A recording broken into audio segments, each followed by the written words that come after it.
Thank you so much for coming out on this beautiful Woodmere sunny evening. The weather is perfect time for learning high-level Torah. I do want to warn some of the single ladies in front of me that you should put this in your medium-term memory, okay? Because a lot of what I'm going to say is really going to kick in as a Hashem Yisbarach once you're married, especially when you have kids. The name of the class is Tefillah for the Blessedly Busy. Originally I called it Tefillah for the Overwhelmed, but people said that was too negative.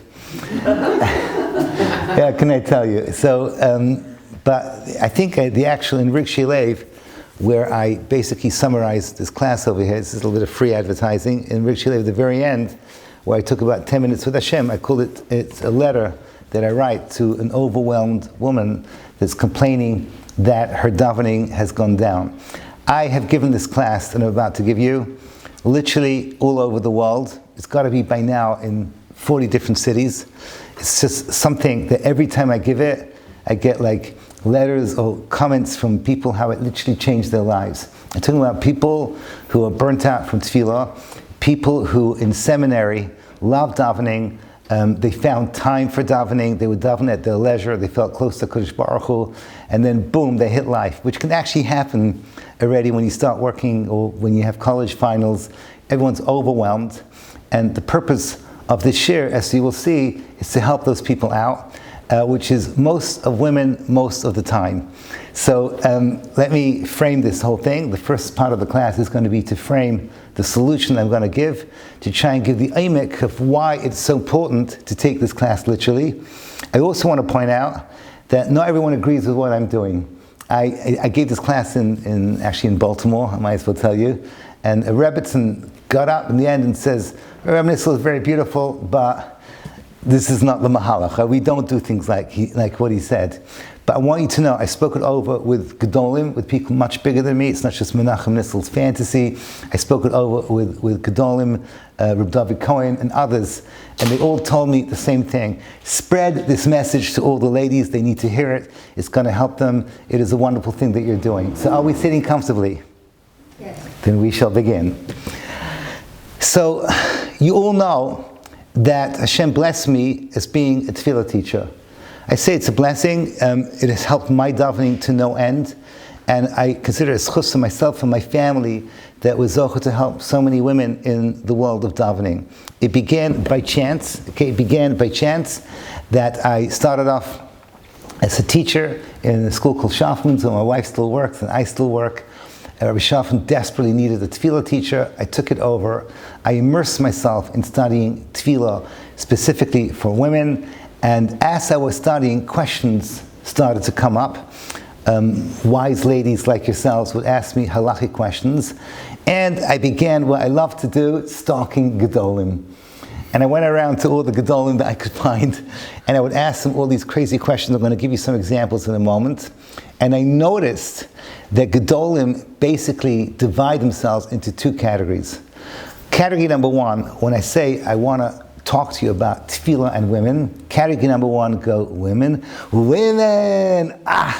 heilige women. And then there's another group that I say tefillah for women, nunu women, like that, nunu women. So how would you figure out which category is which? Which category do you relate to? Which category resonates to you? So I want to explain to you where they're coming from. The first category, which is Rav Pinchas Scheinberg, who's the default pasuk for this thing, because he's the one, first of all, he was very accessible, and secondly, he goes with the Mishnah Berurah, mainstream halacha, the simple answers. He believes the following thing: women have a tremendous power of tefillah. They should, as much as they can, do what the men are doing. In other words, whatever the halachos that come in for the men should apply for the women. Whatever, before you daven shachris, you should wash your hands. Why? The halachos, men have to wash their hands before davening, so should the women, and so on and so forth. He consistently puts women on a pedestal. They should do everything they can to be like what the men are doing as daveners. Category number two is really my Rebbe, Moshe Shapiro, Tzaddik Zichron Livracha, and he told me the following thing. He said, look, if you're going to eventually write a sefer on women in tefillah, your mandate should be to make life easier for women. At any given moment, women are overwhelmed, overworked, underpaid. It's very, very difficult for them. Look for finding leniencies to make their lives easier. So that's the women, in other words, don't push them. On the contrary, look to make things easier. So this created a tension in halacha. I have over here a few examples. One example, should women go to shul? So Rav Steinberg said, of course. Okay, very, very simple concept. What's the idea of shul? 10 adult, today you have to say 10 sane adult men together create this powerful, powerful thing called tzibur. You plug into the power of tzibur, your tefillos are turbocharged. Women should take advantage. Why shouldn't they daven with a tzibur? Why shouldn't they daven with 10 men? By the way, you go to shul, the main reason why you go to shul, according to Rav Steinberg, is to daven the Shemona Esrei with a minyan. So you should skip, he says, to daven the Shemona Esrei with a minyan. My mother, Lashon, this is a German, came from Germany. My mother's mother came from Germany. They went to shul for Birkas Kohanim on Yom Tov and for Chodesh benching. That's what it was. Other they never went to shul. A lot of you, I took to Poland. Miriam is actually a Polish celebrity. She's best friends with the president of Poland. That's a story for another time. But Abigail, you were there when it happened. But the point is that you go to shuls and you see that clearly that was not the case in Europe, certainly not in the Sephardic lands, that you don't see that there was women were accommodated. And my Rebbe, Rameh Shapiro, says if women go to shul, it's wonderful. Generally women don't go during the week. It's just, I don't know, it just doesn't work for them. You don't see women during the week. Maybe in Yerushalayim and Mea She'arim, you see the old women going to shul during the week, but by and large they don't go so much. I don't know why not. That my daughter, he's single, they don't even go Friday night. Here, women go Friday night. I think it's more common over there. But by and large, you don't see women going to shul. And Rameh Shapiro held that if a woman goes to shul and she's on the other side of the mechitza, Mariana, take it easy. You don't have to feel the pressure of what's happening on the other side. You want to daven slowly at your own leisure, daven slowly at your own leisure. You're in the mood for saying Tehillim, you can say Tehillim. You don't have to feel that you have to anchor yourself to what's happening on the other side of the mechitza. That was his viewpoint. It's one example. Another example is Zman Tefillah. So my daughter went to Yerushalmi Beis Yaakov. She was taught that a woman, like a man, should be makpid on Zman Tefillah. What is Zman Tefillah? I, representing my gender here, I'm halachically obligated to finish my Shemona Esrei 1/3 through the halachic day. What basically means that if I don't daven in Israel now, okay, by 9:30 Shemona Esrei, I'm having a bad day. Okay, I've got to finish my Shemona Esrei by 9:30. Fine. What about women? Do they have to worry about Zman Tefillah? Well, Rav Steinberg would say, why not? And a lot of other Gedolim said, why not? Even though secretly I found out that in their own homes, they never said this to their wife and kids, of Shem Zalman. But I just remember, just to give you how incredibly intense this tension is. I went to Rav Neuvert. Rav Neuvert, as you all know, the primary Talmud of Rav Shlomo Zalman Auerbach, who wrote the Shmir Shabbos Kol Chaso. I went to him, I caught him on the street. He already knows me as one of the stalkers out there. And I went to him, I said to him, what's with women and Zman Tefillah? So he looked at me and he said, Tishtok, right, shut your mouth, okay, it's rude. Right? So I asked him a second time, Ma halacha im nashim v'Zman Tefillah? And he goes like, Tishtok. I go, what? You don't want to get him upset. I asked him a third time, which was stupid. He turns around and walks away from me. Traumatized, I went to Rav Bulman Zatzal. Anybody here, Der Chibina? Graduates? So he was the big Rav over there, so I had access to him. And he said to me something very beautiful. He said, Rav Neuver is a scion of great rabbis from Amsterdam and before, and I think in Germany, Rabbanim that were very, very, very in tune with their communities. Real women, not just the textbooks that they learn in the halacha, without actually knowing what happens in real life. And he knew that the words Zman Tefillah and women don't go together. Women cannot be pressurized with time. That's what he told. That's basically what Rav Bulman told me. And therefore, I shouldn't mention the word. when I went to Rav Moshe Sternbuch, Shlita, it's good to say a Shlita once in a while. I went to Rav Moshe Sternbuch, he should be well and healthy. He said to me that the name of my sefer should be Perspective, Laws, and Customs. He said to me, if you don't put the word customs in, I'm not giving you a haskama. Because he felt that today, be'etzem, all of hilchos tefillah is the minhagim that women saw by their mothers. That's what he told me. And the minhag of women, which is what I teach my wife and my children, is don't think about zman tefillah. It's just kind of ironic, okay, which is kind of ironic when you think about it, because in my book, I bring down Rav Scheinberg as the first opinion. So I don't even paskin like Rigshei Lev.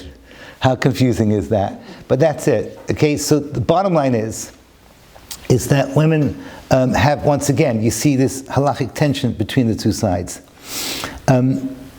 Now, to get even trickier, there is a minhag of women once they get married, or even more so once they have kids. And the nature for you guys who are in doing college and working and super busy with 101 things, it's discussed in the sefer because you don't technically come under what I call in the sefer the category of terudos. Terudos means very busy people.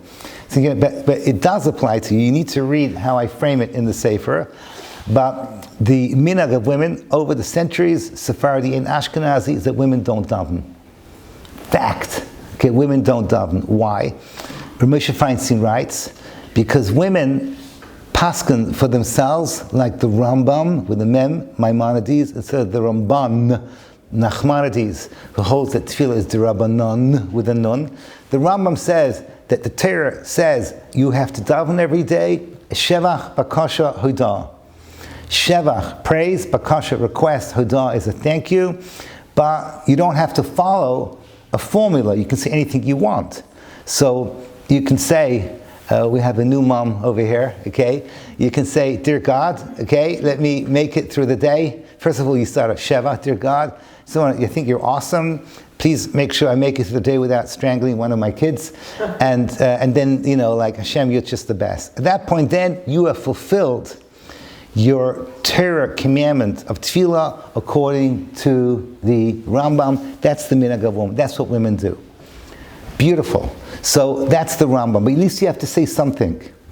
There's another group which includes Rishon Zalman Auerbach, which includes the Chafetz Chaim, right? So you got big guns over here.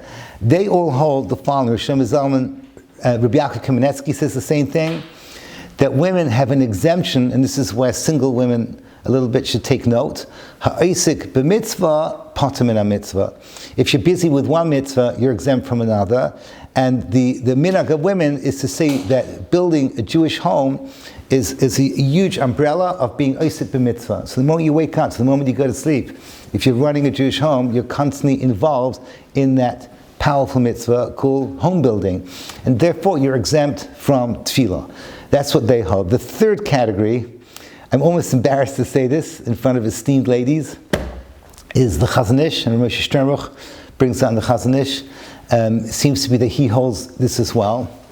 And I'm very embarrassed to say what they say to you, especially since I think my wife is going to be hearing, and she's going to say, yeah, these Gedolim know what they're talking about. There's a halacha that says that a traveler, and when we talk about travelers today, we're not talking about me, that I sit comfortably in my car rental and I'm listening to Shalom Rav Moshe Shapiro and I've got my cup of coffee in my hand and I'm walking my way through city traffic. I'm talking about in ancient times when they used to go for months and it was dangerous and it was all kinds of pressures and things, and they used to go on boats, and those boats were people with oarsmen.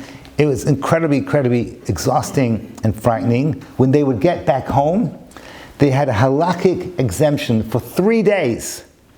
They don't have to daven. Why? Because you're shattered. So, I don't know how to say this, I'm embarrassed. Women are permanently in that state. This is what they say. So my wife, if she's listening, hi Debbie, okay, she's probably going to say to herself, yeah, because, my wife doesn't go to sleep at night. She dies. Every morning, Tchias HaMesim, because Bli Nahara, she works so hard, and I'm so grateful to her, and I'm grateful to all you ladies for all that you do. to build your Yiddish homes. And by the time you go to sleep at night, you're exhausted beyond belief. It's just too hard for you. By the way, this third opinion implies that you have to daven with kavanah. Because you're davening without kavanah, you can do it even when you're exhausted. But that's not davening, right? Davening means that you say, Baruch Atah, I'm talking to someone. So that's impossibly hard when you're exhausted. This last week has been incredibly brutal for me. I'm not going to kvetch to you, but I set myself up with a schedule that was a little tough. And tonight I'm going to Pesach. I'm speaking first thing in the morning tomorrow there. Bottom line is, I know a little bit of the feeling. I just now I left my home in North Woodmere by the incredible Edelsteins, and I just realized that he showed me the whole thing, how to use the Shabbos lamp. It's a thing, you twist it, it goes off, you twist it, it goes on. Shabbos lamp, Shmabbos lamp, okay? I fell asleep last night with the light on, I don't even remember. I woke up with Sfarm in my hand in the morning. I don't know what was going on over there. This is the permanent status of women. Okay, so now I want to get to my point. What is the product I want to sell? The product I want to sell is very simple. I don't care if you are the busiest woman on the planet. I don't care if it's the busiest day in your life, that you're making a chasna, at the same day you're making a bar mitzvah, the same day you're catering a big chesed project, you're working for the Manchester, whatever it may be. I don't care how busy you are. I want you every single day until your 120th birthday to daven, to HaKadosh Baruch Hu. I just want to show you how it's done. That is what I want to talk about. I want to show you how it can be done. Why is it so important for me that me representing my gender speaks to you representing your gender? Why is it so important for me to make you into daveners? I'm going to give you 4 reasons. And all these 4 reasons are really said in 3 lines by my Rebbe, Reb Shapiro Zatzal, in his haskama to my sefer. He basically speaks about the special power that women have in davening, and why he gives a more esoteric approach, which is not for now. But what you do need to know is there's 4 reasons why I want you all to be daveners. Let's start off with number 1. It doesn't make any sense that at the most important years of your life, let's just make up a number, right? From 25 to 65. Those years where you're building your family, marrying them off, and then finally life comes a little bit easier when you turn 65, but by then already you're tired, and the most important thing in your life is to remember which meds to take. So the whole thing is a different world. But during those 40 years, where you're extremely busy, women are exempt from tefillah. But it doesn't make any sense, because the Gemara in Brachos 26a, B, don't remember, Kaf Vav, says that the reason why we daven, the reason why Chazal were masakin tefillah the way they did, is because we need rachamim, we need mercy. Women are equally sufferers, if not more sufferers, like the men gender, and they also need mercy. They also need, like the men do, they need that connection with the HaKadosh Baruch Hu that tefillah brings, and the gates of rachim that open up, especially when you're going through whatever financial challenges of raising a child, the challenges of building your neighborhood, all the things that women are involved with. You need rachamim just like the men need rachamim, and therefore it makes sense that during those years when you most need a connection with Hashem, and you most need that time out where you can focus on the bigger picture of your life, that suddenly you are exempt. It doesn't make any sense. So that is reason number 1. Reason number 2 is about your Jewish home. So this also applies now for the single ladies in front of me. It's about your Jewish home. The Jewish home is not the same Jewish home without women davening in it. And I want to explain this on 2 different levels. One is on a practical level, which I heard from my Rebbeim, and the other is on a more esoteric level. A child that grows up in a home and sees the mother davening is getting the most powerful chinuch that she possibly can get. I heard this from Rav Ober once. He once said, when does a little baby learn emunah for the first time? How do you teach a child faith? He said something so beautiful. You have a little baby. I had this new thing since Baruch Hashem, Hashem blessed me with a lot of beautiful grandchildren. I can't remember the names until they're about 3 years old. So under 3, I called them Shmuggles. I made up this name. Shmuggles just means something that's impossibly cute that you just want to hug. And they're either named after my father or my mother or my in-laws. It doesn't make any difference. The bottom line is, you got these little cutie little Shmuggles, and they're watching their mother, 2.5 years old, whatever it is, cute as can be. What's mommy doing? She's lighting candles. Okay, that's okay. But why is she crying? Why is she so emotional? Why is she going like this? And I was zocher to see great women, including my Ravs, my Rebbe's, Ramesh Pirs Rebbitzin. I've seen them cry, lighting candles, and how powerful it is that moment. Child watches them doing this. Sometimes takes up to 10 minutes to say that beautiful tefillah. Okay, how's it go? There's a song about it. Whatever. Bottom line is, I can't ask you to sing it. Yeah, anyhow. The bottom line is that they learn emunah. There's something out there. There's a powerful being out there that's important to my imah. One other example is not exactly on the women's side, but on the men's side. Our shadchan, I'm not going to mention his name, you'll see why in a moment, told me the following story. He raised his family in LA. And once he came to Eretz Yisrael, talked over to his Rebbe, Ramesh Shapiro, and the Rebbe asked him, where do you learn?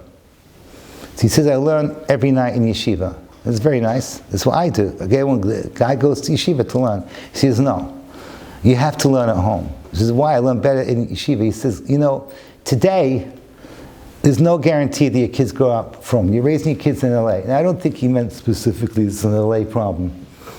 Anywhere where you have powerful, here in New York, the same thing over here, powerful secular influences everywhere you go. Child must see the father learning in the house. It's part of the chinuch. So in the same way, women have to daven in the house, and the children see the mother davening, and the children get the chinuch that way. That's a practical level. But there's a deeper Hasidic / Kabbalistic level, and Imam in B'munah Shalema, and everyone in this room knows this is true, that the walls are absorbing my Torah. Very, very important to realize that these walls are not just inanimate. The walls have spiritual kochos, and that's why Gedolim on a very high level can feel kedusha or feel tumah when they walk into a house by what the walls have absorbed. It's so I know. So it's on the other side of the wall. It's very, very important to pump these walls with kedusha. I tell ladies that if you have a living room, your living room is like, it's like the most active center of your home. You have your Shabbos table there. You should be super careful when you walk around that part of the house to be a tzanua. Just, it's not my business to say halacha over here, but just, I'm saying it's for this reason. The walls should absorb only kedusha. The walls of the room should only absorb kedusha. And every time you daven, you're pumping kedusha into the house. So this is another reason. You love your Jewish home. Your Jewish home is the source of all your spiritual powers. You want to make sure that your home is a makam kadosh, it's a mikdash ma'ah, so you need to daven in that. That's all category number 2. Category number 3, I'm dedicating to your new mayor. It's like Nebuch. We're in Geulah Yishmael. Okay, fact. We're in Geulah Yishmael. Don't kid yourself, it's about to get worse. I'm speaking as a Brit. I grew up in London, and it's not fair. Why should we in London have a Muslim mayor and you guys not? Why should England and France and Germany and Italy and Spain and all these countries become Islamic? Right? I don't know if you've been to Europe recently, but when I was in London last, it's not the London I grew up in. It's more London Stan. It's a whole different vibe. And you know what I'm talking about, okay? It's crazy. Vienna, oh my gosh. You go to these places, it's almost ironic that if you want to go to a place which is not under Geulah Yishmael, you have to go to East Europe. This is a funny world that we live in. It's just the way it is. So the final bastion of Geulah Yishmael means it has to take over the centerpiece of Edom, which is America today. They already took Canada, and now it's just a question of time before they work their way through the great fruited plains of the United States of America and turn it into what they do, the Para Adam, which is the last scene before the Melech HaMashiach. What is their big koach? What is their superpower? Why is Yishmael, so powerful? Why is it that Reb Chaim Vital, as my Rebbe used to quote, says that the fifth and final galus, which is galus Yishmael, is, quote, kashe mikulam. It's the hardest galus of all. The answer is because they have a superpower as well, where they play dirty, because they play in our turf. They use the power of tefillah. It literally drives me nuts. It drives me crazy. It haunts me that in the last 2 years, our secular leaders talk about this power and the strength of our army. And they say, I don't care how powerful they are, we have God on our side. All their leaders cannot finish a sentence without using the word Allah, which is the same God that we daven to. When they pray 5 times, it's the same. You can't walk in front of them when they daven, according to Rigshei Lev, because they're davening to Hashem. Eile berechev, eile besusim, v'anachnu b'shem Hashem alakini naskir. You say this every day in davening. Right? They go with their chariots and their horses, but we go with the name Hashem. Moshe was crying, my Rebbe, Oy lanu, woe to us, that we live in a door that it's the other way around. That they go with the name of God, because they don't have tanks, and they don't have planes, and we go whatever. Okay, I said enough. So when we have a bitter enemy, like Yishmael, we need to bring out our best troops. We need to bring out our commandos. We need to bring out our special forces. What do they call them in America? Our green berets. You could wear a green beret tichel if you want, okay? Green berets. Okay, these are the best troops out. Those are women. How do we know? Because the first time, now I'm quoting the Chafetz Chaim in Chimis Hadas, Perek. Sorry, I have to look at my notes. It's Perek Vav. He says the following thing. When we came out of Egypt, everyone knows that we came out b'schus the nashim tzidkaniyos. But the normal narrative is that they came out because they encouraged their husbands that we still need to have children. We still need to build the cloud. But Chafetz Chaim says no. It's also the power of their tefillos. They never gave up on davening for the Geulah. So women brought the Geulah the first time round, as we know from the prophet Micha. The same way that we had the first galus, that's how the final galus is going to be. I said it this morning. I davened this incredible minyan, Rabbi Weinberg. It was such a beautiful, beautiful minyan. North Woodmere. I couldn't get over it. I mean, this was davening, okay? And even, I don't know, I was like so happy. You can always tell a minyan, this is how my brain works. In between the aliyahs, what do men do? Do they talk?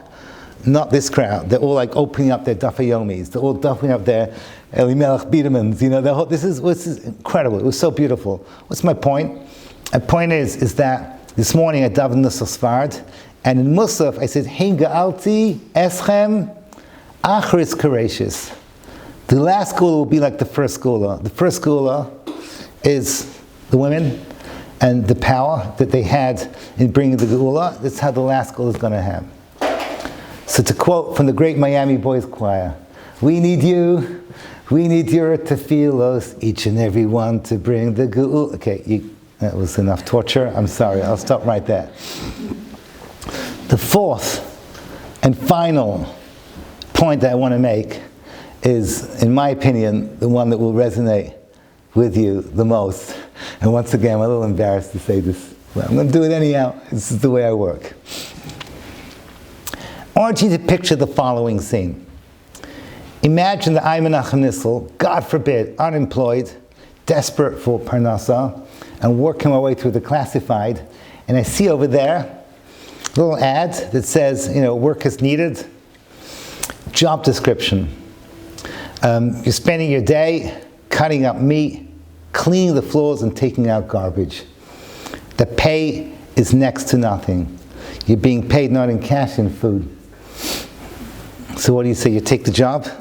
No. Okay, beneath your dignity. Everyone over here says, absolutely not. Smart woman. Tell you what I feel. I would give every single drop and ounce and fiber of my essence to have such a job. And I will never ever have this job ever, because there's one extra line that says only Kohanim may apply, because I just gave you the job description of a Kohen in the Beis HaMikdash. He actually does the most unglamorous things possible. He's slaughtering animals, cutting up the meat, putting them on the altar, and then he has to do lots of cleaning work. They all do. They all have to do the sponja, and then the Trumas Hadeshin, taking out ashes all the time. It wasn't such a fun job. But never in the history of the Kohanim was a Kohen ever saying, oh my gosh, okay, I hate this job. You know why? Because they are focused. They're a few feet away from the Kodesh Kodashim, from the Aron and the Kruvim, and all the holiest. It's so incredibly powerfully motivating. So you don't get bored when you focus on the higher picture, when you realize how chashuv what you're doing. A soldier who's cleaning his gun is motivated if he's fighting for his wife and his kids. It doesn't matter what you're doing, if you see the bigger picture, you're motivated. Now, you ladies can easily get into a rut. Why? Because it's like a hamster wheel. You wake up, half asleep, okay? First cup of coffee, second cup, get the kids out, peanut butter sandwiches, first load of laundry. You rush to your jobs, whatever you do, you come back, repeat, okay? Kids' homework, stuff like that, like my Rebbitzin, and then you just crash at night. You do this day in, day out, day in, day out. It can become mentally frustrating and exhausting. But if you honestly believe that your home, like the Rashba says in Siman Tshuva Kuf Tzadi Aleph, by why we start our days washing our hands, because we're imitating the Kohanim in the Beis HaMikdash who start their avoda by washing their hands. If you see this incredible bigger picture, that your home is your Mikdash Ma'at, that you, B'lishnayim Ercha Barach Mitashuv, V'tishchen B'socha Kasher V'nei Osa, B'kar B'yamenu, B'kar B'yamenu, the Sfarim bring down, that just like we're building our homes, so you should come and build your city. It's a whole different picture. So the fourth and final reason why women should daven is for your own personal sanity. It's your own safety, so that you always focus on the bigger picture. You're davening to Hashem for all the important things in your life.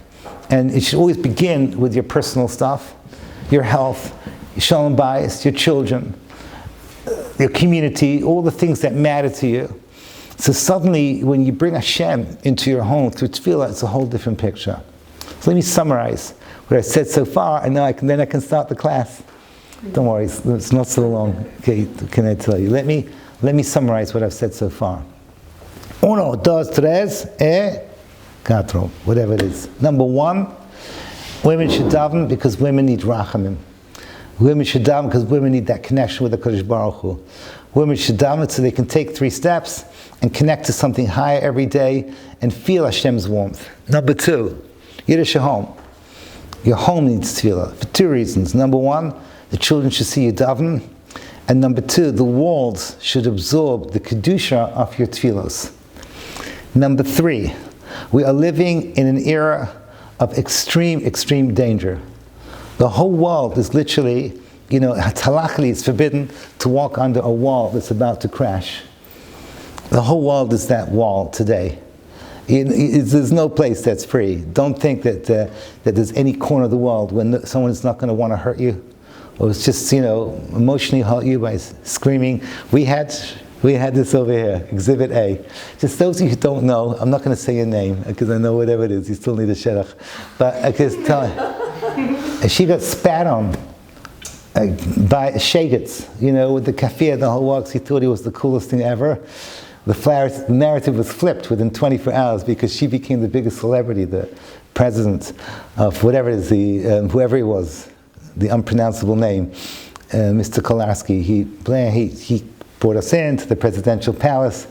It was quite a chavayah, and yeah, you spend Shabbos in, you in Lakewood? No. Okay, phew. Okay, Baruch Hashem. Okay, so desperately we need your tefillos. Your davening is not something that you do on the side. Your davening is on the front line. The most powerful weapon that we have. You are our atomic bombs. You are our nuclear weapons in the war against this bitter enemy called Yishmael, that their kayach is tefillah. This week's parasha is Parashas Vayera. This week's parasha, Yishmael, the first time we ever see him speak. The first time Yishmael speaks, I don't even want to say this, you see him davening. His child has been abandoned over there in the midbar, and he turns to HaKadosh Baruch Hu. The Targum says he was davening. The first words to come out is Yishmael, God listen to me. So we need you to flip the narrative. As Pirkei Rabbi Eliezer said 2,000 years ago, the last galus is Yishmael, but Yishmael can mean to us as well. He says both, right? Yishmael is their power, but Yishmael is our response. Baruch Hu, Yishmael v'yaneim should listen to our tefillos as we suffer from the pain of this bitter galus of an enemy that plays on our own turf. And fourthly and finally, the reason why we need you to daven every single day is so that you can step out of the daily grind of your lives and see a bigger picture, to see the beauty of the world that's out there. So, ladies, I present to you the Rabbi Nissel 10-minute plan. Basically, the theory is very, very, very simple. And again, it's all here in my sefer Rigshei Lev. Okay, I tell you. Not that I'm self-promoting or anything, but it's all there in my sefer. Basically, it boils down to a very simple idea. Instead of davening the way you did in the good old days in seminary, when you had tons of time, and you could leisurely go through morning brachos and Pesukah de Zimra and Shema and its brachos and the Shemona Esrei and then Ashrei and Aleinu, what have you. Instead, you should only do 2 things, and if you have more time, 3 things. Now, it's going to come, it's like, oh my gosh, did he say this? Yes, I'm saying this. You should only daven morning brachos and the Shema. When I say the Shema, I mean the 6 words of the Shema. But never in the history of your gender was any woman able to say 6 words without finishing the first paragraph. And if you have extra time, you should do, which is technically the most important part, is the Shemona Esrei, which is actual tefillah itself. What I'm going to say to you now sounds like it takes a long time, but if you do this day in, day out, you could probably do this whole thing in 10 minutes. And here's the good news, you can split it. You can say in the morning brachos, in the first paragraph Shema. Ideally, you should say the Shema again when you go to sleep, but you can say your Shemona Esrei anytime you want. And guess what, ladies? If you are a personality type that the only time that you can really focus at night, let your once a day tefillah be a Mariv. Oh, you're exempt from Mariv? Oh, my neshama, I take responsibility. Okay, you do where you can be at your most powerful, at the top of your game. So, it's not what you say, it's how you say it. So I'm going to go on speed, and what I'm going to say now to you in the next couple of minutes, each step, I have a whole class on it. You can subscribe to my YouTube channel right now by clicking here. And each one of these points, I have a class on it. How do you start your day? Honestly, you start your day with Moda Ani and get ready. Honestly, for most people, if I know you're right, for sure, Abigail, the first bracha you make in the morning is a shahakal and a cup of coffee. Okay, let's be honest. It's fine. But at some point, you have what's called inner peace. Okay, the kids are at the house, stuff like that. I want to talk to Hashem. 3 minutes of your time, 3 or 4 minutes of your time. First thing you do, you look at your hands and say, these hands are for what? They're for making an impact. The word yad means something that reaches out. How am I going to reach out to the big wide world? Everything I touch, I want to elevate. Even something as mundane as changing a diaper or driving my car to work, I want it to be for some higher purpose. If I go to work, it's to make money to support my family. If I change a diaper, it's to relieve my child and it's part of raising my kids. Washing dishes, laundry, all the mundane domestic things, or the things that you do. If you step out, everything is with our hands. Our hands are interaction with physicality. What's the first bracha you say? Al tilas yadayim. And then you talk about your body, and you say that I am made out of a neshama, and I'm made out of a guf. You elevate your guf with ashiyatza. I'm not going to go into the whole thing. And then you remind yourself of your own intrinsic elevation of Hashem's breath by saying the kind of neshama. What kind of lifestyle do you live? A Torah lifestyle. How do you celebrate that? By saying Birkas HaTorah. Birkas HaTorah is not just a bracha on the study of Torah. Even women that don't study, like my wife, all she does is listening to she has a charusa in Hilchos Lashon Hara, and the new thing that she listens to is Vayima'in. It's like an incredible thing. I spoke for them last Sunday. I did two things for them. Whatever it is, Kedushas Habayis, Kedushas Day, everything. But my wife basically doesn't have time to study Torah like she did once upon a time when she was younger. Whenever she steps out to a shir, by chance it's always a chinuch shir or a tefillah. I don't know what her issue is, but that's the way women are. Bottom line is, even if you're not studying, you are the engines of Torah. That's what women are. They're the bias of Torah. And therefore you need to say Birkas HaTorah in the morning. Birkas HaTorah is made out of 3 parts. Lasik, Torah is a challenge to study. Vaharev na. Through that struggle comes the sweetness of Torah.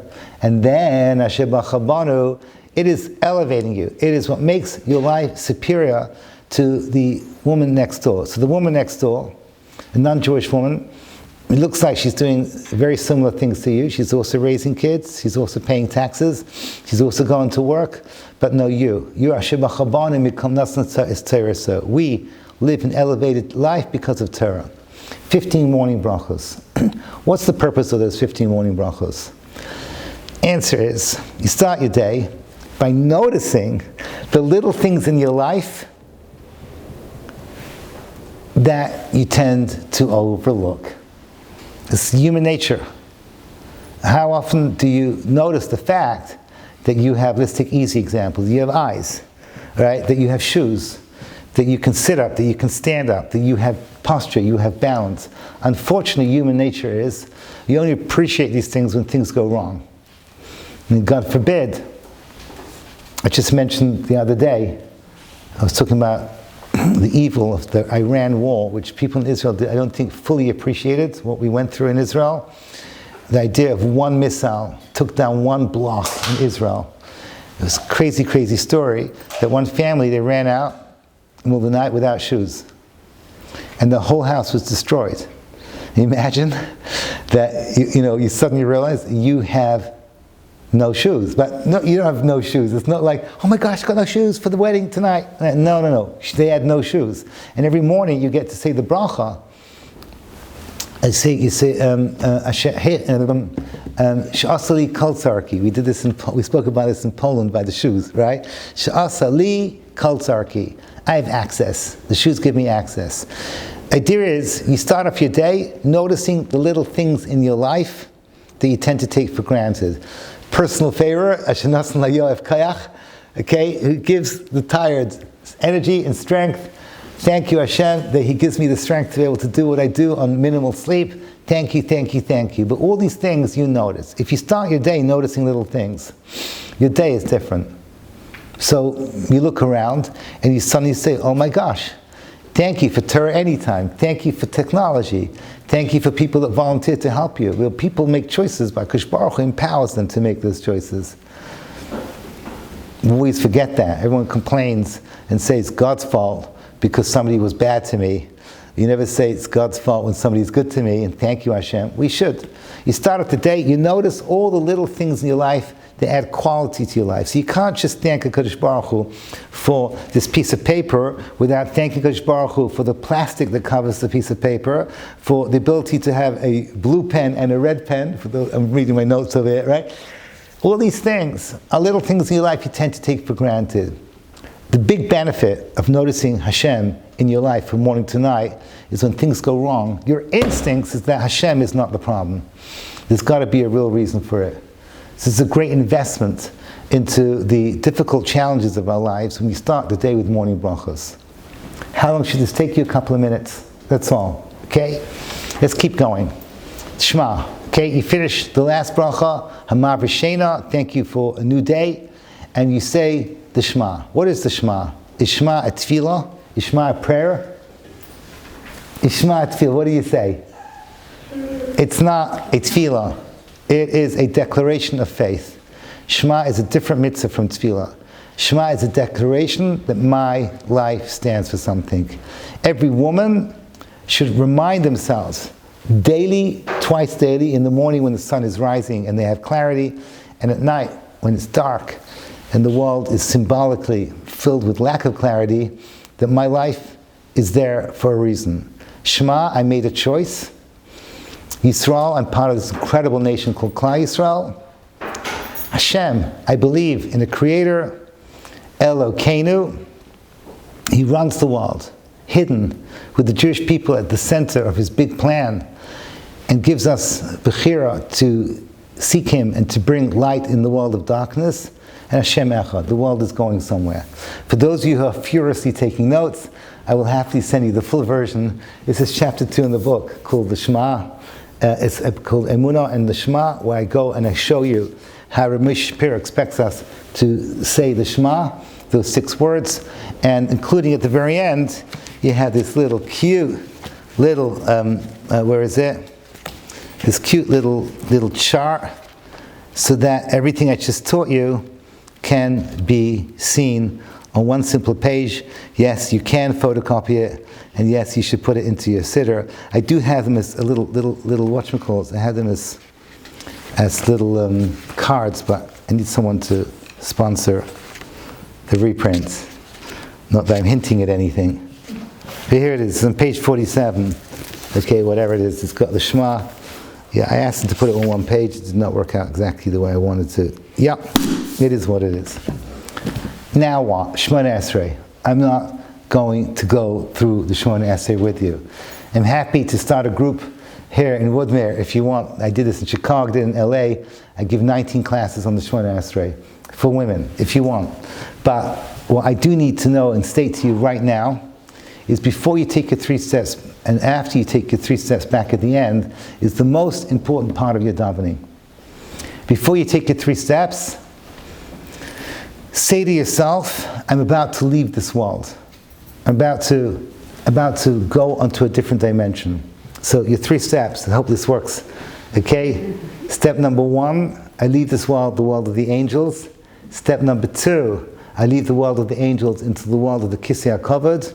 Step number 3, private audience with Hashem. What does that really mean? Not for now. But the point is, in your mind, you're going through the proverbial platform 9 3/4. You're going into the world on the other side where everything is possible. Because you're attaching yourself to Hashem's infinite powers and you become infinitely powerful in the world of tefillah. So you need to think that before you start your Shemona Esrei. The most important part of Shemona Esrei is the kavanah that you have as you take your 3 steps. Take your time and go into this new dimension and then say Baruch Atah Hashem, or Hashem Sefasei Tiftach. And how do you take your 3 steps back? Never, ever, ever, ever, ever take 3 steps back without asking yourself the $1 million question. What is really stressing me that I have not yet discussed with Hashem? I don't know why, but like in tefillah, there's no explicit request for your children. And you've heard me say this many times. Any mother that only davens for their kids once a day is a bad mother. There, I said it. Today, with the crazy world that we live in today, you need to daven for your child several times a day. It's a crazy world. So before you take your 3 steps, you have finals. Tell Hashem if it's stressing you. You're about to go on a shidduch day. Tell HaKadosh Baruch Hu, I've got a shidduch day today. Everything should go well.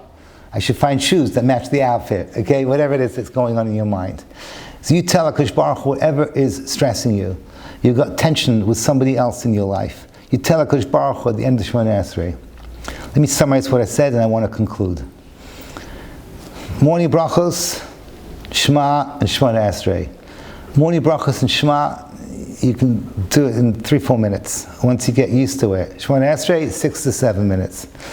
So I call it 10 minutes with Hashem. You can stagger it, as I mentioned earlier before. But your whole life is different.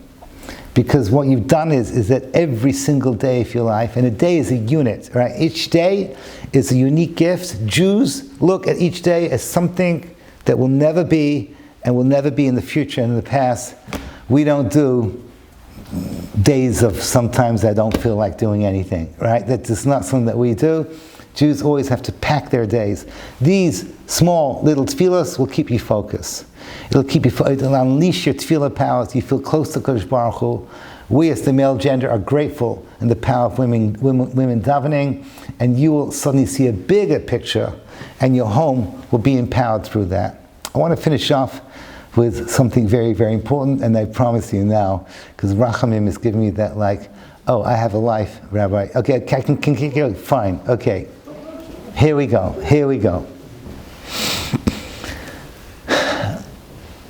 There's something I did not mention that I feel needs special mention.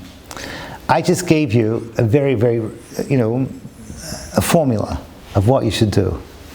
But you should know, from morning to night, you can talk to Kodesh Baruch Hu in your own language, any way that you want, for every small little thing. This is actually natural tefillah, which women were good at from the beginning of creation. And they never lost the power of the tefillos that we see in Chumash this week. Avram davens for stone in this week's parasha. Whatever is on your mind, you tell HaKadosh Baruch Hu. It could be something that I identify with, finding parking in Manhattan. Oh my, okay? Anything, if you're looking for something, it matters to you. You can ask HaKadosh Baruch Hu on the spot in English, or Farsi in your case, whatever it works for you. Whatever is your lingua franca, whatever is naturally flows out of your mouth, you turn to HaKadosh Baruch Hu and you tell him, this is important for me. While you're taking that exam, while you're on the show, anytime you want to talk to HaKadosh Baruch Hu, you can talk to HaKadosh Baruch Hu anytime you want. This is a female superpower.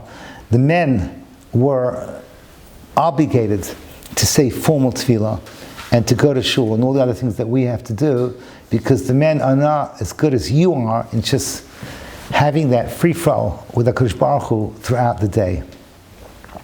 So, a story. I'm sorry if you've heard this before, because this story is extremely, extremely beloved to me. I heard this from Moshe Shapiro. The story was witnessed by his father, and the date was, I think, 1916 or 17. This is when World War I was at its zenith in terms of the suffering of the Jewish people. Today, no one talks about the suffering of the Jewish people in World War I because the Holocaust simply dwarfed it.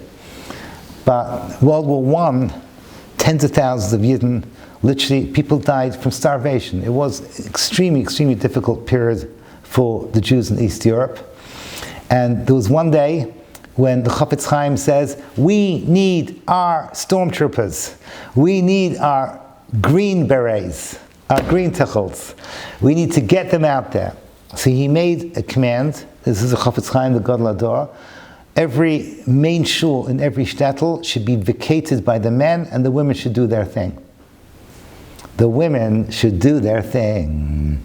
So my Rebbe's father witnessed what happened, how women do their thing. And I'm going to explain to you in a moment what I mean, but before I do that, I want to contrast it to you with a story that happened to me a couple of years ago, out of town. Chashiva community has a Beis Yaakov, and I spoke for the ladies. I may have even given this class, I don't remember. But before I spoke to the ladies, there was this very, very strong Rebbitzin. I'm not going to lie, I was a little intimidated by her. And she says to me, before you begin, we're going to say Tehillim for the sick people of our community. It's very beautiful. And she asked me to leave. But I was being sneaky. I wanted to hear, how does a very chashuva Rebbitzin from a very chashuva rabbinic family, how do they say Tehillim with the ladies? I want to know what they do. At that time then, I was learning in the Mir Yeshiva. I was in the Choshen Mishpach Chabura. And in the Mir, when they have an emergency Tehillim, I know what it's like. I know what it's like when 5,000 people pack the Merkazi, and the Chazan says, Shir Amala, Ismimamakim, Kurasicha Hashem, and then suddenly you hear this roar, and you think that the roof is going to collapse. There's 1,000 people screaming at the top of their voices. I had a little bit of a flashback last week when I was zocheh to be at that at Tzeres, and there were hundreds of thousands of people saying Yishmael Rabbah at the same time. There's nothing like it. It's so powerful. So how do the ladies do it? So this woman gets out on the microphone and goes, Shir Amala Ismimamakim Kurasicha Hashem. She's like the Rosh Hashiva of the Mir. And then I hear the following. The women were whispering the words. I said, that's it? Hashem Shema B'Kaili. I said, that's it? That's kind of a little bit of a letdown. Now let's go back to East Europe, in the town of Brisk in East Europe. Ramesh Shapir's father, Reb Meir, is a child. He's hiding in the women's section, ironically, looking down. How do women do their thing? It was insane. The women came into the shul angry with Hashem. One woman goes up, opens up the Aron HaKodesh, and all crazy is let loose. The women start screaming at HaKadosh Baruch Hu, each one on their own in Yiddish. Everyone saying their own tefillah. Some of them took their children and shook them in front of the sefer and said, this is who you want to harm. My Rebbe's father felt bad for HaKadosh Baruch Hu. How can Nebuch, HaKadosh Baruch Hu is being mugged over here by these women. That's your birthright. You have that in your blood. You have that from your mothers and your grandmothers and great mothers. You know how to daven. And the same story happened in Eretz Yisrael when Rommel was approaching. I had this from a Brevda. When Rommel was approaching Eretz Yisrael, and the women went to the Kotel all together. It's the same thing. It's the power that you have. It doesn't matter where your great-grandmothers came from. Whether it was like my case in Germany, or Marrakesh, where does it go back to? Morocco. Okay, all these places. They knew how to daven. In Marrakesh, they used to daven by the mezuzah in the front in Arabic. They knew exactly what they were saying. You have this inside of you. So I want to finish off the way I started. I'm begging you all to take this super seriously, to take responsibility not just for yourself and your loved ones, and your spouses and children, but for Klal Yisrael, who are living through a time that is so difficult with such a bitter enemy who's using our power of tefillah to hurt us. Be'ez Hashem Yisbrach, as the Chafetz Chaim says, Ki meitzeischa mi'eretz Mitzrayim eren in the flow. It's just like the women, to the Koyach of Tefillah, defeated the Ra back there in Mitzrayim, and Yishmael comes from Hagar, who comes from Mitzrayim. So too, people like the ladies in front of me, and all those listening out there, go and daven and cry to Kodesh Baruch Hu, and we should all be zeicha to the Geulah Shalem b'meher v'yameinu. Thank you so much for listening. Wow, I went a little over